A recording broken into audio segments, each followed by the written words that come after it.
राज्यात महायुतीतील जागा वाटपाचा तिढा अद्याप सुटलेला नसतानाच दुसरीकडे आतापासूनच जाहीर होत असलेल्या जागांबाबत नाराजीनाट्य सुरू झाले आहे.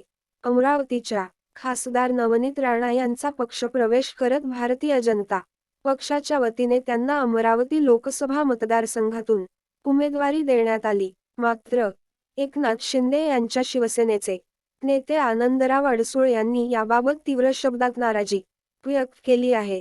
इतकेच नाही तर आनंदराव अडसूळ यांचे पुत्र अभिजित अडसूळ यांनी उमेदवारी अर्ज खरेदी करत नवनीत राणा यांच्या विरोधात दंड थोपटले आहे. नवनीत राणा यांना उमेदवारी जाहीर होताच आनंदराव अडसूळ यांनी नाराजी व्यक्त केली होती.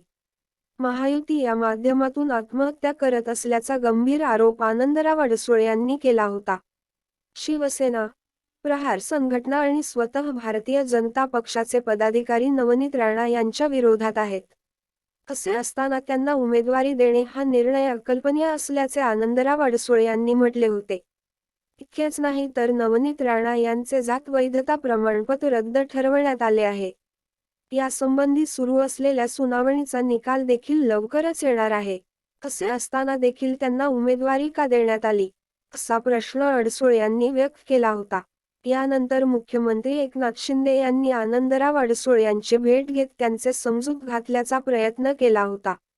मात्र तरी देखील अद्याप आनंदराव अडसूळ यांनी भूमिका बदललेली नसल्याचे चित्र दिसून येत आहे.